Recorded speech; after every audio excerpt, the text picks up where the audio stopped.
Every day, Sarah walked into her clinic with a smile that didn't reach her eyes. For 7 years, she had buried her dreams under obedience, convincing herself that keeping the peace was worth sacrificing her voice. But then, one ordinary Tuesday changed everything. A sick cat, a desperate man, and a decision that would shatter her carefully constructed world. This is not a story about becoming brave overnight. This is a story about what happens when a broken woman learns that sometimes the only way to fix yourself is to stop running from the very thing that terrifies you most. And what she discovers will shock you. Quick pause. Before we continue, tell us, where in the world are you watching from? If you're enjoying these stories, make sure to hit subscribe, because tomorrow's episode is absolutely mind-blowing. Sarah Morris had perfected the art of disappearing in plain sight. At 28 years old, she possessed everything society told her she should want: a stable job, a respectable career as a veterinarian, and a family business that had been running for 3 decades. She was competent, intelligent, and genuinely gifted with animals. Her clients loved her. The pets responded to her touch with an almost spiritual calm. On paper, her life was enviable. But Sarah knew the truth, that no piece of paper could capture. She was a ghost, living someone else's life. The Riverside Veterinary Clinic occupied a converted brownstone on 5th and Main, in a quiet neighborhood where everyone knew each other's business. Her father had founded it in 1994, building it from nothing through decades of hard work and genuine compassion. Sarah had grown up in the shadow of that legacy, running through the hallways as a child, watching her father heal animals and comfort their owners with the kind of patience that seemed almost superhuman. She wanted to be exactly like him. Her brother, Marcus, got the money and the control. When their father suffered a stroke 5 years ago, the decision was made quickly and without consultation. Marcus, the older sibling by 7 years, assumed ownership of the clinic. He had recently quit his corporate finance job, claiming he wanted to return to the family business. Their father, weakened and grateful for the help, signed the papers. Sarah was still paying off her veterinary school loans. She accepted the role of associate veterinarian with a salary that felt more like an allowance than compensation for her expertise. It made sense at the time, or at least that's what she told herself. Marcus transformed the clinic with systematic efficiency. He implemented new software systems, restructured the pricing model, and pushed for higher patient volume. On the surface, these were sensible business decisions. But there was something else beneath the surface, something Sarah felt but couldn't quite name. Marcus ran the clinic like a machine extracting maximum output. The soul her father had built into the place seemed to evaporate slowly, like water disappearing under the sun. "We need to be realistic," Marcus had said during one of their monthly meetings 2 years ago. "This isn't a charity. If we want to survive against the bigger clinics, we have to compete on their terms." Sarah remembered opening her mouth to respond. She had wanted to say that they didn't need to compete that way, that what made Riverside special was precisely the thing Marcus wanted to eliminate: the genuine care, the willingness to bend prices for families struggling with medical emergencies, the philosophy that every animal deserved treatment regardless of their owner's bank account. But when she looked at Marcus's face, she saw the same expression he had worn their entire childhood, the look that said he was right and she was naive. So she closed her mouth and let it go. She had gotten very good at letting things go. On the Tuesday that would later become the dividing line between her old life and everything that came after, Sarah arrived at the clinic at 7:45 a.m., as she always did. The morning was gray and cold, with the kind of damp that suggested rain was coming. She made coffee in the small break room, reviewed the day's schedule, and prepared the examination rooms. Marcus would arrive around 8:30, usually holding his third coffee of the morning and already stressed about something she would be blamed for solving. The schedule was heavy today, 14 appointments crammed into an 8-hour window. It was impossible to provide quality care at that pace. Sarah had mentioned this to Marcus 2 weeks ago. She had even prepared a gentle presentation showing how rushing appointments led to missed diagnoses and increased liability. Marcus had listened with the expression of a man hearing a child explain why clouds were made of cotton candy. "You have a waiting list," he said. "People want appointments. We'd be turning away revenue if we limited our capacity." "We'd be providing better care," Sarah had replied quietly. "And we'd be bankrupt. I don't know what school taught you, but veterinary medicine is also a business. You can't afford to be sentimental." She hadn't brought it up again. The first 6 appointments moved quickly. Sarah examined a golden retriever with a possible ear infection, cleaned a tabby's teeth, and vaccinated a nervous chihuahua whose owner seemed more anxious than the dog. By 10:30 a.m., she was running 20 minutes behind, and her nerves were beginning to fray. She hadn't eaten breakfast, her back hurt from hunching over examination tables. She could hear the frustration in patients' voices from the waiting room. They had expected their appointments to start on time. The 10:45 appointment was one she had been dreading. David Chen had been coming to Riverside for 15 years. He was a quiet man, somewhere in his 60s, with a kind of face that suggested he had spent decades carrying something heavy. He came every 6 months with Tiger, an ancient orange tab that had been with David since the cat was a kitten. Sarah had watched Tiger age through the years, watched the cat moves become slower, watched David become more devoted as Tiger became more fragile. There was something almost sacred about the bond between them. David arrived with Tiger in a carrier that looked older than Sarah herself. The cat barely moved. Even from across the room, Sarah could see that something was wrong. Tiger's breathing was shallow. His eyes were half closed. There was a thin line of drool at the corner of his mouth. "He's been resting a lot more," David said quietly, setting the carrier on the table. "I thought maybe it was just the age. But today he wouldn't eat his breakfast. That's not normal for him." Sarah gently removed Tiger from the carrier. The cat was lighter than she remembered, and hot, too hot. She ran through her mental checklist: dehydration, possible infection, labored breathing. Tiger could be suffering from hyperthyroidism, kidney disease, or worse, something that would require immediate intervention. "Let me run some tests," Sarah said, working to keep her voice steady. "I'll need to take some blood, get a temperature reading, and possibly do an ultrasound if—" "How much?" David interrupted. His voice was small. I mean, I want him to be okay, but I need to know what we're talking about money-wise."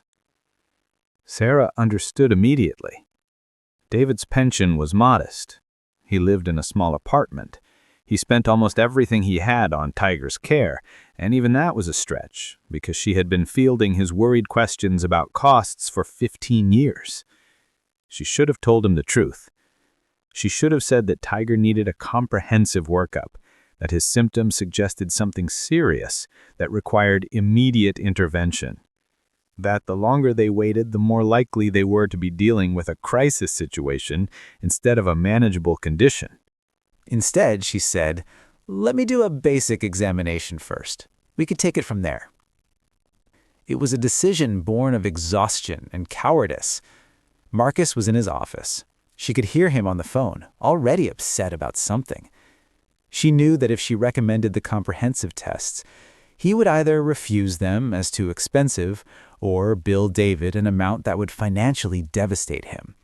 And she was too tired to fight that battle today. So Sarah did a surface examination. She checked Tiger's vital signs, listened to his heart, palpated his abdomen. Everything felt urgent to her trained hands, but she translated it into reassurance. "He's an old cat," she told David, hating herself with every word. "Sometimes they have slow periods. He's probably just tired. Keep him hydrated, make sure he's eating, and if his behavior doesn't improve in a few days, bring him back. But I think he just needs rest." David's shoulders relaxed. Relief flooded his face. "That's good to hear. I was worried it was something serious." It was something serious. Sarah knew it with absolute certainty. But the words wouldn't come. Instead, she watched David place Tiger back in the carrier and pay his bill, $60 for her betrayal of everything she believed in. She watched him leave the clinic looking lighter, more hopeful. And she stood alone in the examination room, hating herself more than she had hated herself in a very long time. The rest of the day passed in a blur of appointments and averted eyes. Sarah kept expecting Marcus to come out of his office, already knowing she had done something wrong because he always seemed to know. But he didn't. By 6 p.m., the clinic was closed, and she was alone in the building.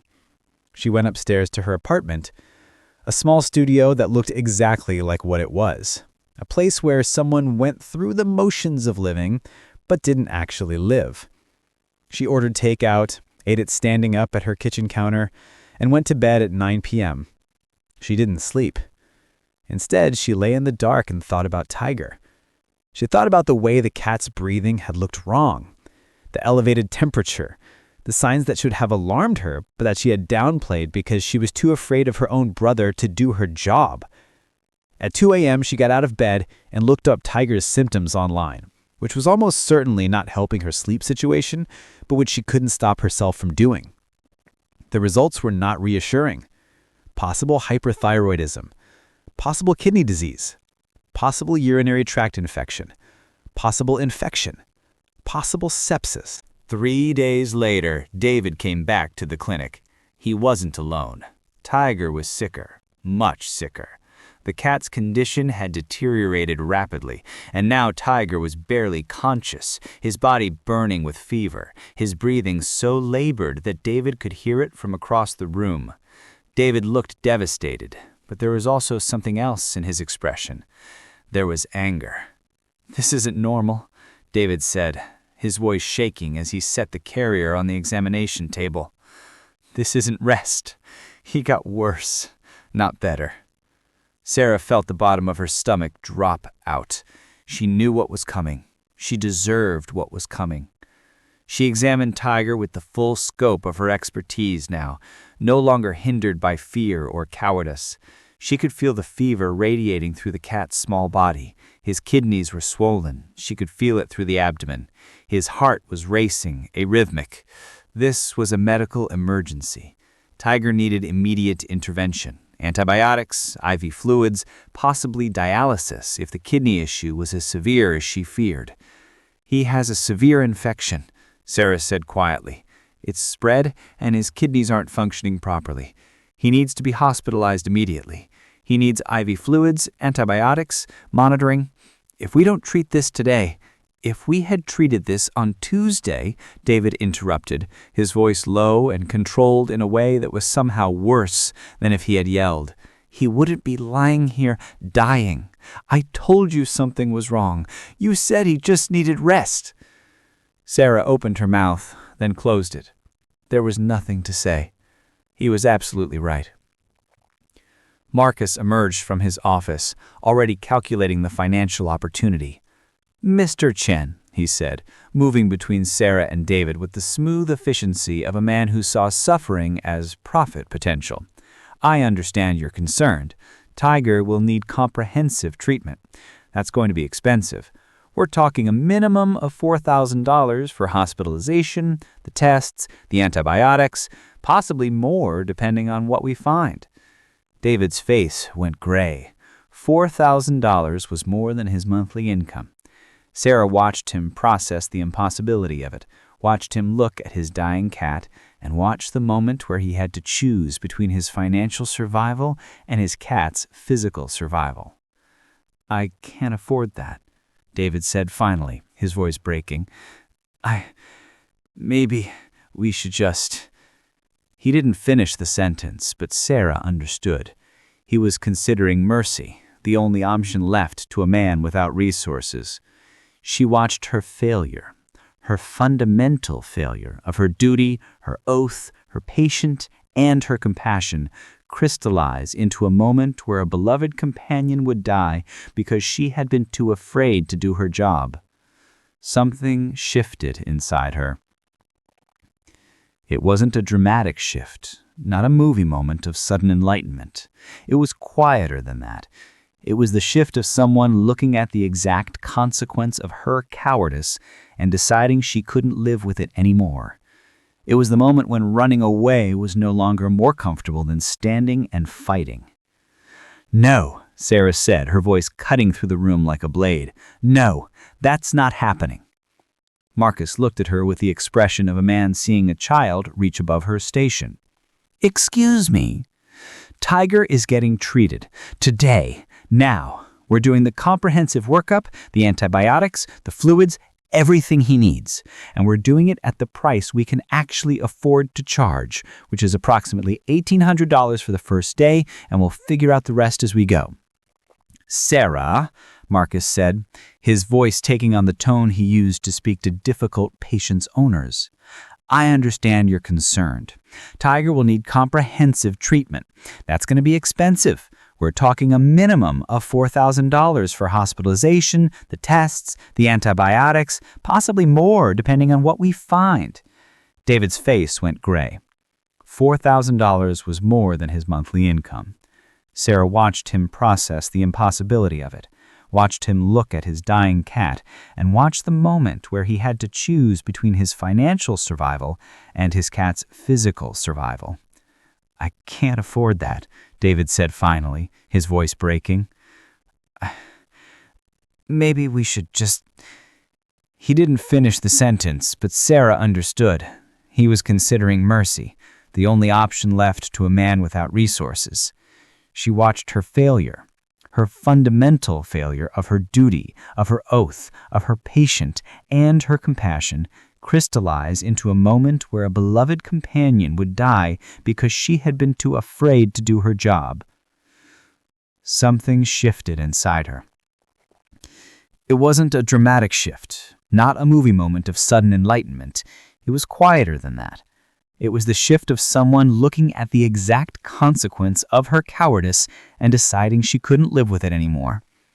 It was the moment when running away was no longer more comfortable than standing and fighting. "No," Sarah said, her voice cutting through the room like a blade. "No, that's not happening." Marcus looked at her with the expression of a man seeing a child reach above her station.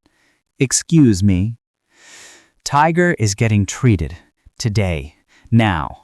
We're doing the comprehensive workup, the antibiotics, the fluids, everything he needs, and we're doing it at the price we can actually afford to charge, which is approximately $1,800 for the first day, and we'll figure out the rest as we go."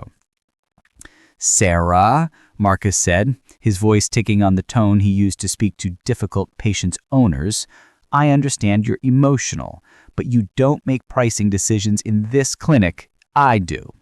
"Not anymore, you don't," Sarah replied, and she was surprised by how steady her voice sounded. "I'm a partner in this clinic, by default. I'm Dad's daughter, and I put in the work that actually keeps this place running. You're not a partner. You're a financial extraction point, and I'm not going to let you watch this cat die because you see it as a profit calculation." The words came out before she had fully formed them in her mind, before she had time to be afraid. They hung in the air like something solid. Marcus' face went red. "You're overstepping. You have no authority here." "Then sue me," Sarah said. She was shaking, but her voice remained steady.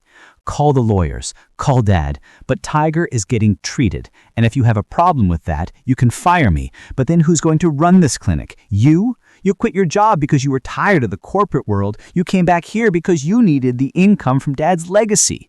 Well, here I am, telling you that I'm tired too. I'm tired of watching you use this place, use me to make money. I'm done." She turned to David, and something in her face must have communicated the depth of her commitment, because David went very still. "We're going to take care of Tiger. It's going to cost you some money, but not $4,000. I'm going to personally supervise his treatment, and we're going to do everything we can to give him a chance." David's eyes glistened. He nodded once sharply. Marcus turned and walked into his office, slamming the door hard enough that the windows rattled. She expected to be fired or to face further confrontation. Instead, there was a long silence, broken only by Tiger's labored breathing. Sarah moved into action.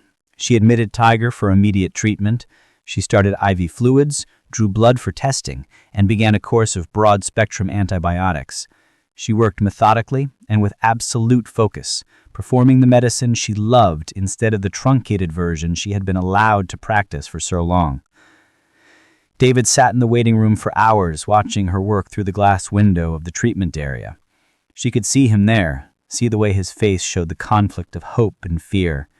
When she emerged at 8 p.m., exhausted and covered in fur and disinfectant, David stood up immediately. "I'm sorry. I shouldn't have... The way I spoke to you, I shouldn't have blamed you for..." "I was right," Sarah interrupted. "I made a mistake on Tuesday, a bad one, a cowardly one. I knew something was wrong with Tiger, and I didn't tell you because I was afraid of what my brother would say.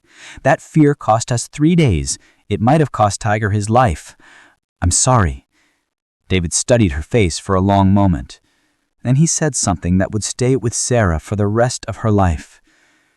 "You know, I've spent the last 40 years avoiding exactly what you just did. I spent 40 years being too afraid to speak the truth, too afraid to stand up for anything, too afraid to be anything other than what people expected me to be. I'm 62 years old, and I just watched a woman half my age find the courage to tell her brother to go to hell. And I'm sitting here thinking that I've wasted a lot of time."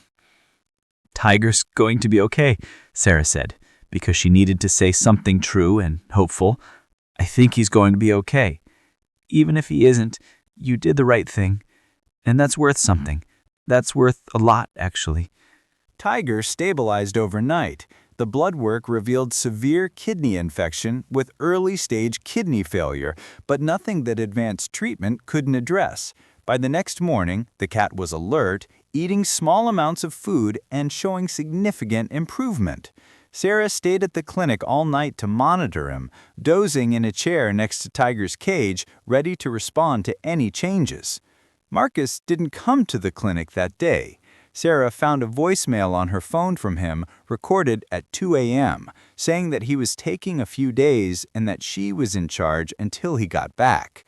The voicemail also contained the kinds of things he would later claim he hadn't meant to say, including approximately 15 minutes of him ranting about his personal financial problems, his gambling debts, and his plans to sell the clinic to a large corporate veterinarian chain that had been trying to acquire it for months. Sarah listened to the voicemail 3 times, each time hearing a different layer of catastrophe beneath the surface. But the immediate layer was clear. Marcus had gambled away enough money that he couldn't support his lifestyle. The clinic was nothing more than a means to an end for him. He was planning to sell it out from under her. But that revelation would have to wait. For now, there was Tiger to monitor, and there was the strange sense of relief that came from having said the things she had kept locked inside for so long. Telling and preparing this story took us a lot of time. So if you're enjoying it, subscribe to our channel. It means a lot to us. Now back to the story. Tiger's recovery was remarkable. By day 4, the cat was eating normally. By day 6, his blood work was showing improvement. By day 10, he was ready to go home. David visited every single day, bringing cat treats that Tiger was strong enough to actually eat, bringing news from outside the clinic about his life, bringing gratitude that Sarah found she didn't quite know how to accept. "You've given me my cat back," David said on the day Tiger was discharged, "but that's not the only thing you've done." Sarah was preparing Tiger's discharge papers, careful not to look up because she was fairly certain she was going to cry if she did. "I just did my job." "No," David said firmly, "you did more than your job. You did what's right, and you did it even when it cost you. That's different than a job. That's a choice." On day 7 of Marcus's absence, Sarah received a certified letter informing her that he had retained a lawyer. The letter accused her of insubordination, of unauthorized treatment decisions, and of damaging the business by her unprofessional conduct toward the owner. It threatened legal action. It also informed her that she was no longer employed by Riverside Veterinary Clinic and that her access to the facility would be revoked as of 5 p.m. that day. Sarah read the letter 3 times. Then she called her father. Her father had been living in an assisted care facility in the neighboring county for the past 4 years. His recovery from the stroke had left him with compromised speech and diminished mobility, but his mind was sharp. She hadn't told him about the conflict with Marcus because she hadn't wanted to worry him. Now she had no choice. She drove to the facility after closing the clinic for the day and sat beside his bed while she read him the letter. Her father listened carefully, then asked her to repeat the part about her being fired. She did. And then he laughed. Actually laughed. A rough, damaged sound that came with difficulty, but that was unmistakably genuine. "Your brother," he said, his voice labored, but carrying a tone of dark humor, "is an idiot." It was perhaps the most affectionate way she had ever heard her father speak about Marcus. She felt herself starting to smile despite the catastrophe unfolding around her. "You can give me power of attorney," her father continued, working through the words carefully. "Over the clinic, the building, the business, everything. I never wanted it to go to him the way it did. I was sick, he was here, I made an easy choice. But you're the one who loves it. You're the one who actually cares about the animals and the people. That was always you." Sarah's world shifted. Again. Because apparently her world was now a thing that shifted regularly, that was capable of being upended multiple times in a matter of weeks. "What about Marcus?" she asked.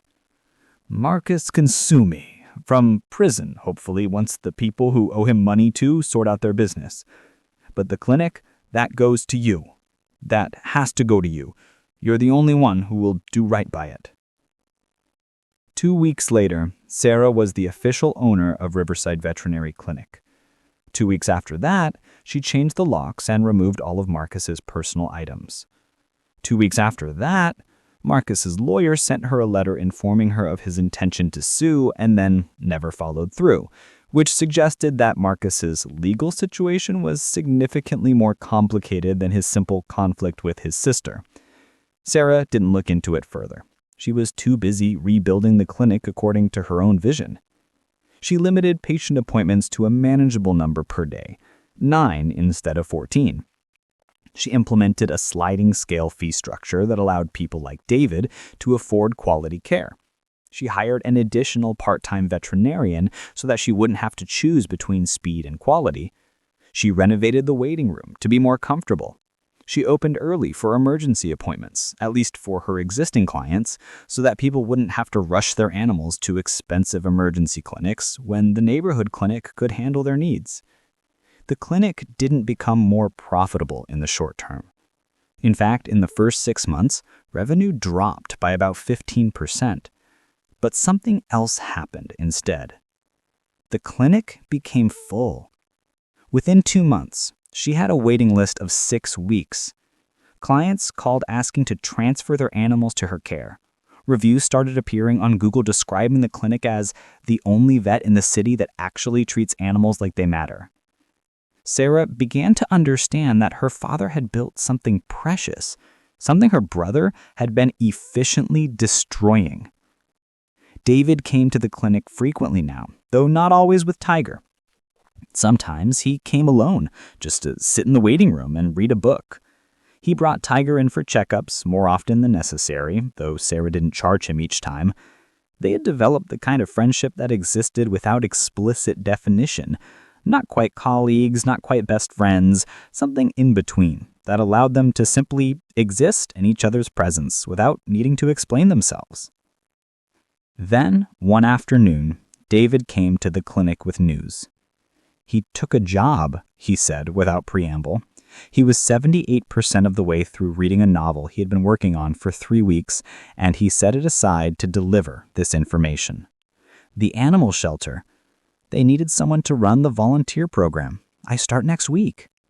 David, you're retired. You don't need to work. No, David agreed, but I need to do something. After Tiger got sick, after you did what you did, I started thinking about all the animals out there that don't have someone like me, someone who loves them enough to fight for them. I thought maybe I could try to be that person for the animals that don't have anyone. Sarah's felt something warm move through her chest. This was what her decision to stand up to Marcus had created. It wasn't just about Tiger surviving. It was about David surviving, about David finding a purpose and a reason to be in the world. "I'm proud of you," Sarah said. David smiled. "I'm proud of you too." But Sarah's transformation wasn't complete. It couldn't be complete because she hadn't yet confronted the deepest source of her fear. She had confronted Marcus and discovered that her brother's power was illusory, granted only because she had been willing to accept it. But beneath the conflict with Marcus lay something older and deeper. Sarah's belief that she wasn't worthy to take up space, that her needs didn't matter, that her voice would never be as valid as someone else's. This belief had been building since childhood, reinforced by 1,000 small moments where her parents praised Marcus's confidence while worrying about Sarah's sensitivity, where teachers noticed her brother's boldness while overlooking her competence, where the world seemed to have decided that ambition was Marcus's thing and Sarah's thing was to be supportive and quiet. She had built a life based on that belief. She had shaped herself to fit into the spaces others were willing to leave for her. And one conversation with her brother, one moment of courage, hadn't erased years of internalized conviction. What she didn't know, what nobody knows when they're in the middle of it, was that the real breaking point was still coming. The real test hadn't arrived yet. Because courage isn't something that happens once. It's something you have to choose again and again in contexts that keep getting more complicated and more personal. And Sarah's next test was going to shake the foundation of everything she had just rebuilt. 3 months into running the clinic as owner, Sarah received a visitor she wasn't expecting. The woman who walked through the door was in her mid-50s, dressed expensively, with the kind of bearing that suggested she was used to taking up space in rooms. She introduced herself as Dr. Elizabeth Walsh, representing Meridian Veterinary Holdings, the corporate chain that had been attempting to acquire Riverside for years. "We've heard excellent things about the work you're doing here," Dr. Walsh said, sitting in Sarah's office with the kind of confidence that only came from knowing you had money and resources to back it up. "You've created something genuinely special. We'd like to make that something special available to more people." "I'm not interested in selling," Sarah said immediately. "I haven't made you an offer yet," Dr. Walsh replied, smiling. "I'm not here to buy your clinic today. I'm here to propose something different. We'd like to bring you on as a consultant, help us develop a model based on what you've created. We'd call it the Riverside model. We'd roll it out to our clinics nationwide. Your clinic would remain independent, but it would be part of a larger network. You'd have resources, support, marketing reach. Your vision could impact hundreds of thousands of animals across the country." Sarah listened carefully, and she recognized what was happening. Dr. Walsh wasn't trying to destroy her vision. She was trying to recruit it. She was offering Sarah a way to expand her impact, to help more animals, to make a bigger difference in the world. It was an objectively compelling offer. It was also a trap, though Sarah didn't fully understand that until Dr. Walsh continued speaking. "Of course, we'd need certain standardizations," Dr. Walsh said. "The sliding scale fee structure you've implemented is admirable, but it's not sustainable at scale. We'd need to implement our pricing model. And the limited patient appointments, we'd have to expand that to maintain profitability across the network. We'd also need to ensure that the clinical protocols align with our established standards. Some of your treatments are more aggressive than our cost-benefit analysis would support." Sarah understood suddenly what was happening. Dr. Walsh was offering her the chance to expand her vision while systematically dismantling every element that actually made her vision worth having. She would be trading control over her own clinic for the opportunity to watch her ideals be implemented in a watered-down, commercialized form across the country. "No," Sarah said. "Thank you, but no." "I think you should consider it," Dr. Walsh said, and her tone shifted subtly. She was no longer selling, she was informing. "Because I'm going to be honest with you, Miss Morris. You're not in a sustainable financial position. Your profits are down, your expenses are up. You're paying for veterinary care that should be offered at a discount or not at all. You're creating financial obligations that aren't backed by revenue. Within 18 months, you're going to start having difficulty meeting payroll. Within 3 years, you'll be bankrupt." Sarah felt something cold move down her spine, because Dr. Walsh was right. Sarah had known this consciously, had looked at her spreadsheets and understood the math, but she had been so focused on doing the right thing that she had avoided the deeper implications. "Within 5 years," Dr. Walsh continued, "your clinic will shut down.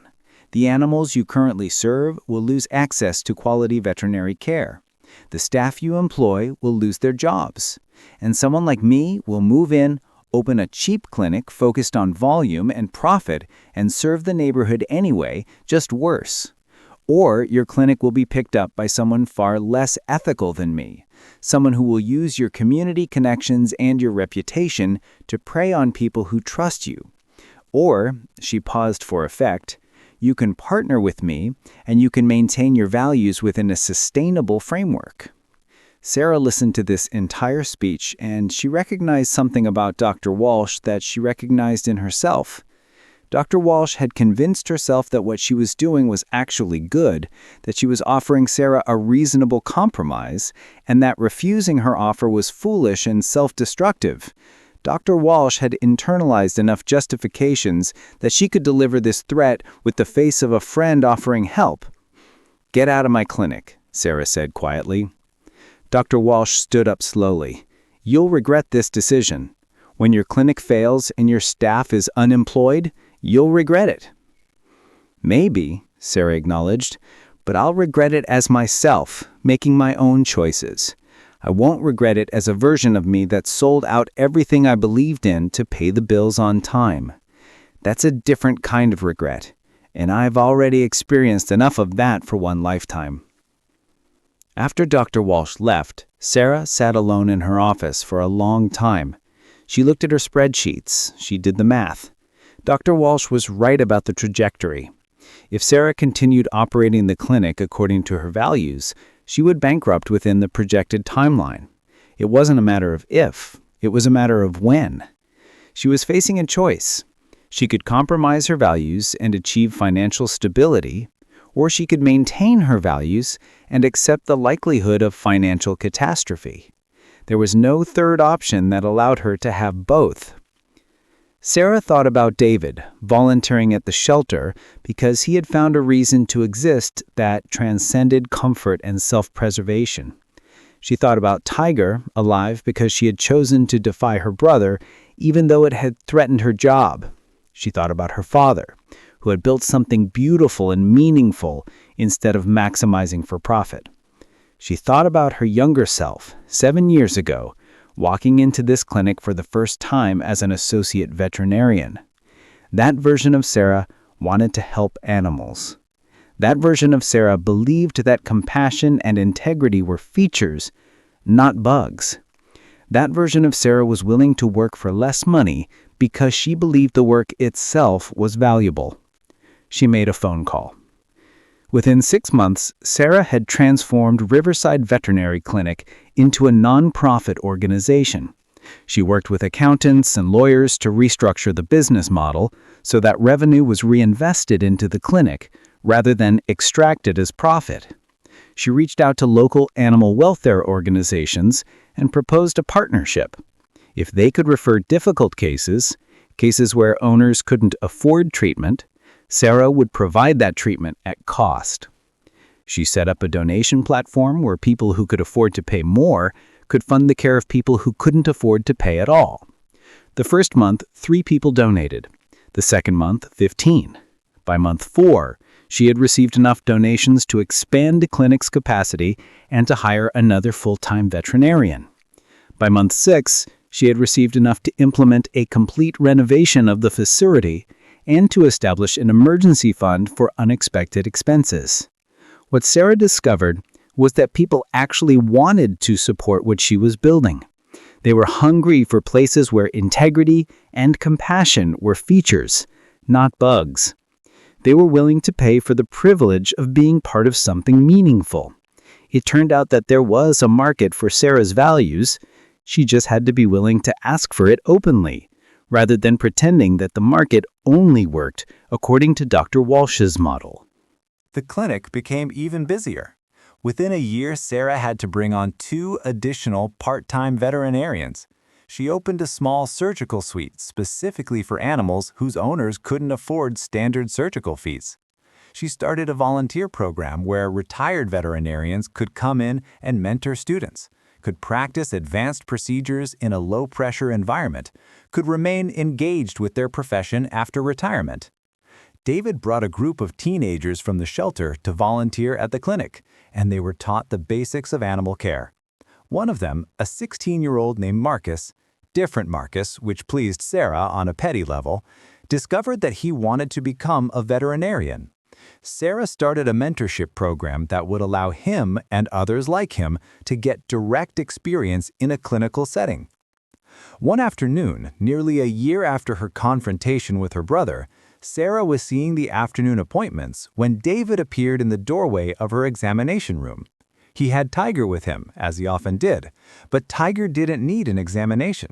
The cat was healthy, active, living what cats lived when they had been given a second chance at life. "I want you to meet someone," David said. Behind him appeared a woman in her late 50s with warm brown eyes and an expression that suggested she smiled frequently. David introduced her as Susan, and then he explained, with a kind of quiet pride, that he had been volunteering at the shelter for 8 months when Susan had come in looking to help. They had started talking while folding blankets and feeding cats. They had continued talking at the shelter's coffee bar. They had eventually progressed to actually going out for coffee outside the shelter's context.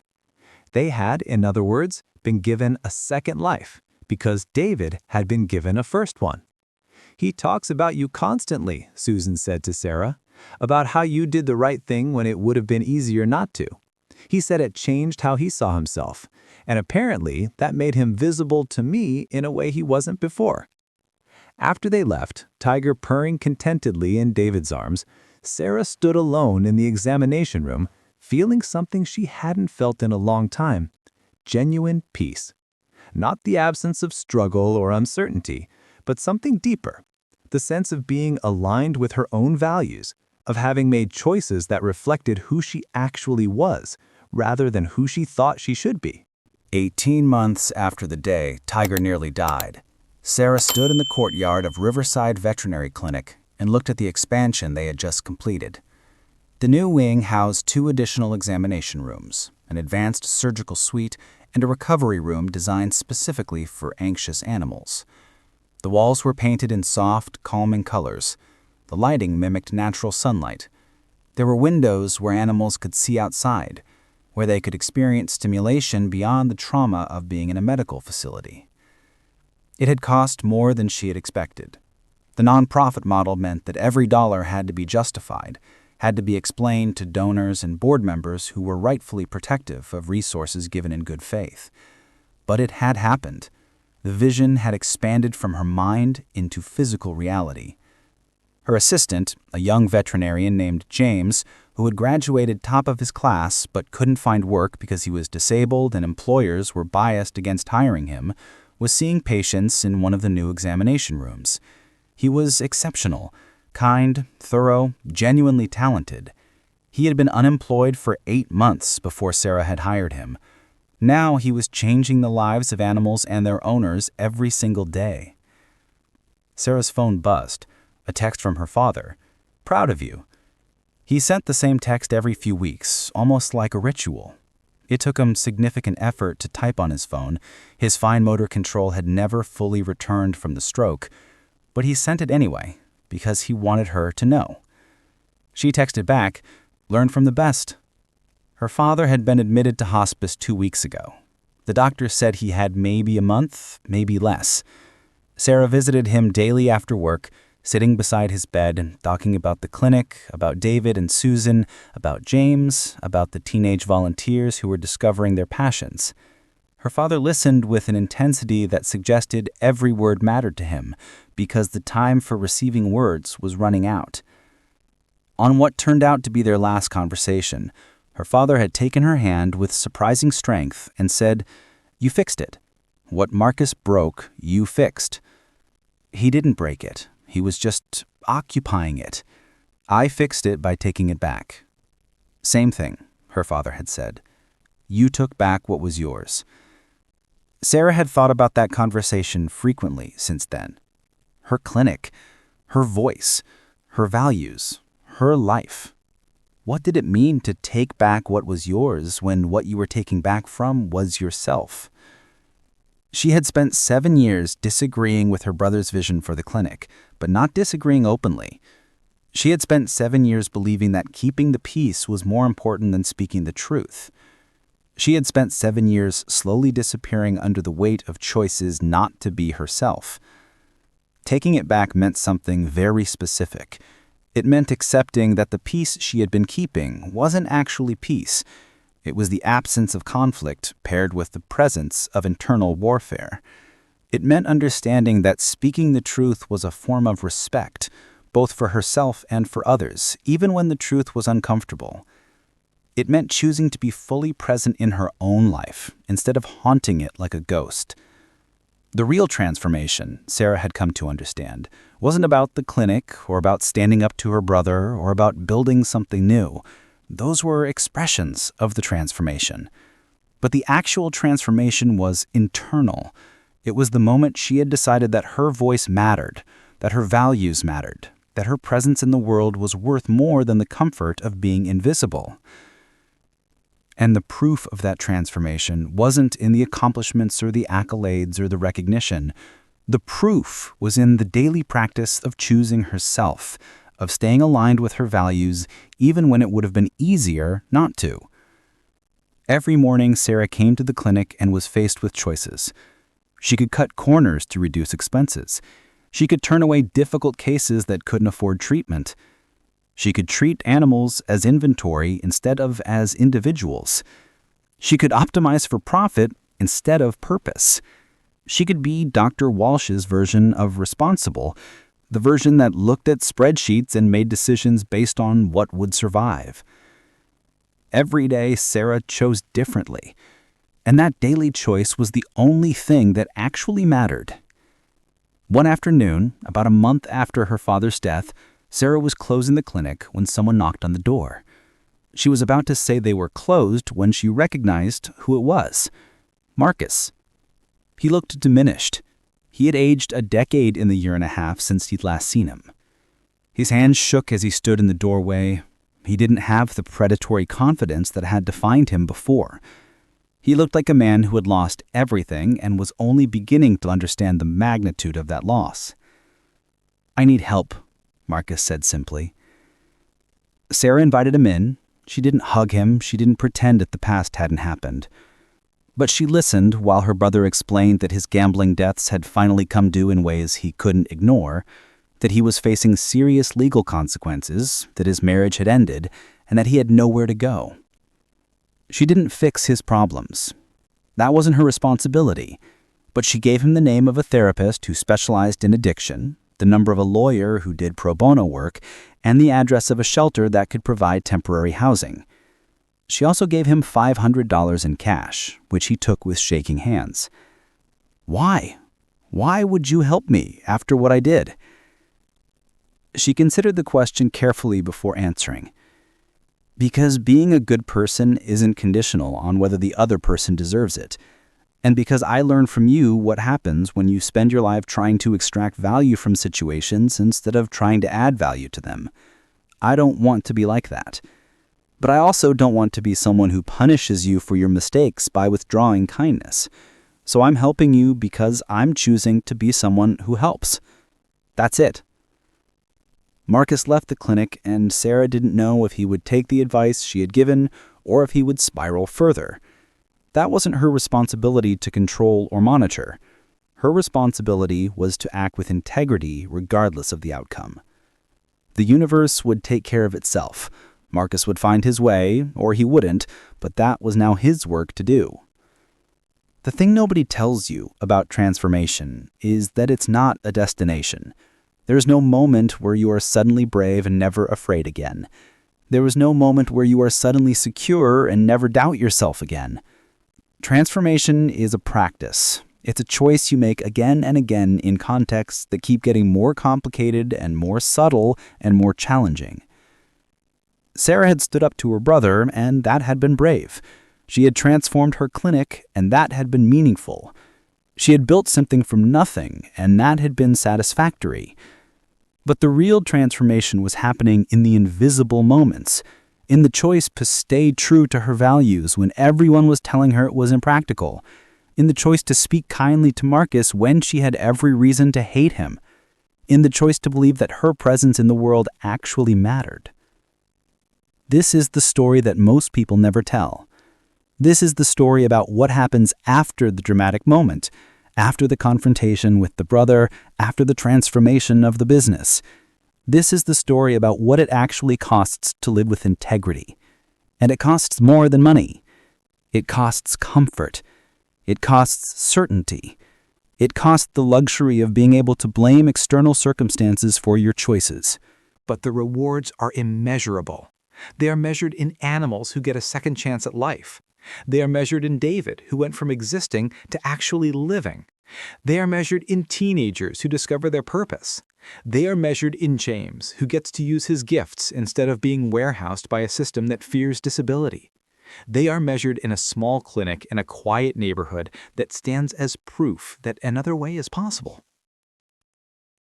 On her father's birthday, 3 months after his death, Sarah received an email from David. It contained a video. When she played it, she saw David and Susan standing in a small kitchen, and between them was a teenage boy who was explaining his college applications. He wanted to study to become a veterinary technician. The college he was most interested in had offered him a full scholarship. "This is Marcus," David explained in the video, "the teenager who volunteered here. He wanted you to know that watching you stand up for what you believed in, watching you fight for animals that didn't have anyone else to fight for them, that's what made him believe he could do something with his life. That's what made him realize that his disability wasn't a limitation, it was a different kind of strength. He wants you to know that you changed his life." Sarah watched the video and she understood something that most people spend their whole lives not understanding. She understood that her transformation wasn't just about her. It was about everyone who witnessed it, everyone who was inspired by it, everyone who saw her choose integrity and decided they could do the same. This is what it means to be a life changer.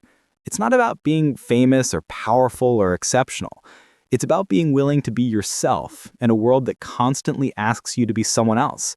It's about speaking the truth when lying would be easier. It's about defending your values when compromising would be more profitable. It's about understanding that the only life you can actually control is your own, but that by living your life with integrity, you give other people permission to do the same. Sarah had spent 7 years being a ghost. It had taken one moment of courage and an ongoing commitment to keep choosing that courage, and now she was alive, fully, authentically, terrifyingly alive. She was present in her own life. She was present in her own choices. She was present in her own world. And everywhere she walked, she left evidence that another way was possible, that courage was possible, that integrity could survive in a system designed to erode it, that the small, quiet, ordinary choices we make every day actually matter. This is not a story with a neat ending. This is a story about how life actually works, which is messier and more complicated and infinitely more rewarding than any neat ending could ever be. Sarah still worries about money. She still has moments of doubt. She still sometimes thinks about the security she gave up when she rejected Dr. Walsh's offer. But she has something infinitely more valuable: she has herself. And in learning to have herself, she has taught everyone around her how to have themselves too. What Sarah didn't fully understand in those early days of transformation was that integrity wasn't a one-time choice. It was a daily practice that demanded constant vigilance and constant sacrifice. Because the world is structured in such a way that compromising your values is always easier and almost always more profitable than maintaining them. 6 months after transforming the clinic into a nonprofit, Sarah faced her first real financial crisis. A puppy came to the clinic with a condition that required immediate surgery, a condition that, left untreated, would cause the puppy to die a slow and painful death. The surgery would cost approximately $3,000. The puppy's owner was a single mother of 3 who worked 2 jobs and still couldn't make ends meet. She called Sarah at home at 2 a.m., desperate and broken. "I can't afford it," she said. "I don't know what to do. I love this dog, but I just can't." In the old days when Marcus was running the clinic, this woman would have been told the price and given a choice: pay or say goodbye. The clinic would have treated it as a business decision. Marcus would have shrugged and moved on to the next appointment. But now the clinic was different. Now it was Sarah's clinic, and Sarah understood something that Dr. Walsh had never bothered to learn: that the price of integrity wasn't paid in money. It was paid in sleepless nights and impossible choices, and the constant weight of knowing that you could make life easier for yourself if you were willing to make it harder for someone else. Sarah performed the surgery. She paid for half of it from the clinic's emergency fund and covered the other half herself, taking out a personal loan. The puppy survived and thrived. The woman brought in photos of the puppy playing in a backyard for months afterward. Photos that Sarah kept on her desk as a reminder of why this was hard and why it was necessary. But that one decision created a cascade. Other people heard about it. They started bringing their animals to the clinic expecting similar generosity. Sarah began to understand the trap of doing the right thing. Once you do it, people expect you to keep doing it. And they should expect that because consistency is the foundation of integrity. But consistency also means that sometimes you're sacrificing your own security to maintain your values. During this period, Sarah had to make a choice about her personal life. She had been offered a position at a prestigious veterinary research institute, a job that would have paid 3 times what she currently made, a job that would have given her job security and benefits in a retirement plan. It was the kind of job that most people would have jumped at without hesitation. But the job required her to move to California. It required her to leave the clinic that she had just rebuilt. It required her to choose personal security over the community she had committed to. She turned it down. She never told anyone about the offer. She just quietly declined and kept working at the clinic, kept sacrificing financial security for the ability to maintain her values. And that choice, that small choice made in a quiet moment when no one was watching, was in some ways more important than all the dramatic confrontations and transformations that had come before it. Because anyone can be brave in a moment. But can you be brave every day? Can you choose integrity when it costs you something real? Can you say no to security when security is being offered? That's the real test of transformation. That's the real measure of whether you actually believe what you're saying you believe. 1 year into her ownership of the clinic, Sarah received a letter from the state veterinary board. It was an official inquiry into her clinical practices. Someone had filed a complaint, a formal, documented complaint about her treatment protocols. The complaint suggested that she was providing services outside of the scope of what was considered standard of care, that she was experimenting on animals without proper oversight, that she was practicing medicine in a way that prioritized animal welfare over established protocols. The complaint was filed anonymously. Sarah didn't need to read between the lines to know who had filed it. Dr. Wallace had decided that if she couldn't recruit Sarah, she would destroy her credibility. And the most efficient way to do that was to use the regulatory system that was supposed to protect animals. Sarah's lawyer, the same lawyer who had helped her structure the nonprofit, who had become something of a friend to her, said that this was serious. The veterinary board took these complaints seriously. There would be an investigation, there might be hearings, there might be disciplinary action up into and including revocation of her license. You're going to need to prove that your protocols are sound, the lawyer said. You're going to need expert witnesses, documentation, research. This is going to be expensive and time-consuming and extremely stressful. And Sarah felt something inside her crack, because she had just gotten the clinic to a stable place. She had just created a sustainable model. She had just started to believe that she could maintain her integrity and her business at the same time. And now she was facing the possibility of losing her license, the one credential that actually gave her the authority to do the work she believed in. She had a moment, just a moment, but an important one, where she considered capitulating, where she considered contacting Dr. Walsh and saying something like, "I see your point. The model I created isn't sustainable. Maybe we should discuss acquisition again." But then she thought about David. She thought about the puppy that had lived because she had paid for its surgery. She thought about James, the disabled veterinarian who had finally had a place where he could practice medicine without facing discrimination. She thought about her father, who had built this clinic based on the principle that animals deserved care regardless of their owner's financial situation. And she decided to fight, not because she was guaranteed to win, not because it would be easy, but because losing would mean betraying everything she had chosen to become. The investigation took 4 months. Sarah assembled a team of experts, older veterinarians, research scientists, animal welfare advocates, who were willing to testify that her protocols were not only sound, but actually represented best practices in animal medicine. She documented every treatment, every protocol, every outcome. She published case studies showing that her approach actually resulted in better outcomes for animals and their owners. In the end, the complaint was dismissed. The board found no evidence of misconduct. They actually commended Sarah on her innovative approach to animal welfare. Dr. Walsh's attempt to destroy her had backfired, had actually enhanced her credibility. But what was important wasn't the outcome. What was important was that Sarah had been willing to fight without knowing whether she would win. She had been willing to risk her license, her livelihood, her future, because she believed that what she was doing was right. And that's when transformation becomes truly real. That's when you're not just choosing yourself in moments of conflict. You're choosing yourself even when the odds are against you, even when you don't know if it will work out, even when the personal cost might be devastating. The ripple effect. By year 2 of Sarah's ownership of the clinic had become something unexpected. It had become a destination for veterinarians who felt burned out by the corporate model, who had entered the profession because they loved animals and had gotten caught up in a system that treated animals as inventory and profit centers. These veterinarians came to work at Riverside not for the money, the pay was still modest, but because they wanted to practice medicine in a way that aligned with their values. James, the disabled veterinarian, had become Sarah's clinical director. He had discovered that his disability actually made him a better veterinarian in some ways. His chronic pain made him more empathetic to animals in pain.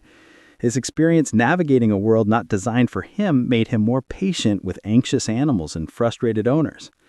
His presence in the clinic had expanded what people believed was possible for disabled professionals. The teenage volunteers had grown into a full mentorship program. Sarah had formalized it, creating a pathway where young people from underserved communities could get hands-on experience in veterinary medicine, could see that it was a possible career, could understand that there was a place for them in a profession that had historically been accessible primarily to people from privileged backgrounds. One of those teenagers, the Marcus who had been inspired by watching Sarah stand up to her brother, had graduated high school and was now in his 2nd year of veterinary school.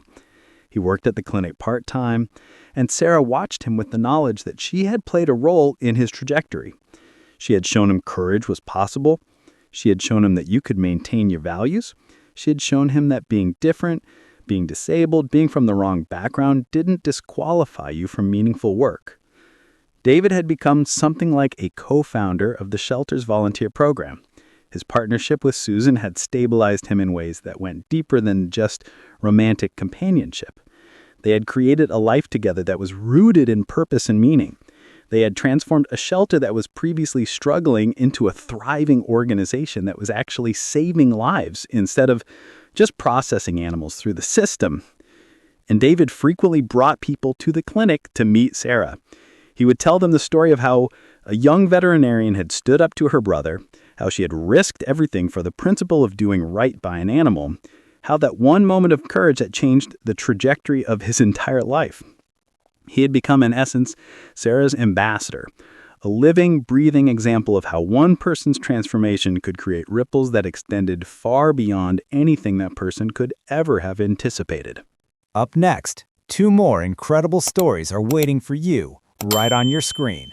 If you enjoyed this one, you won't want to miss these. Just click to watch and don't forget to subscribe.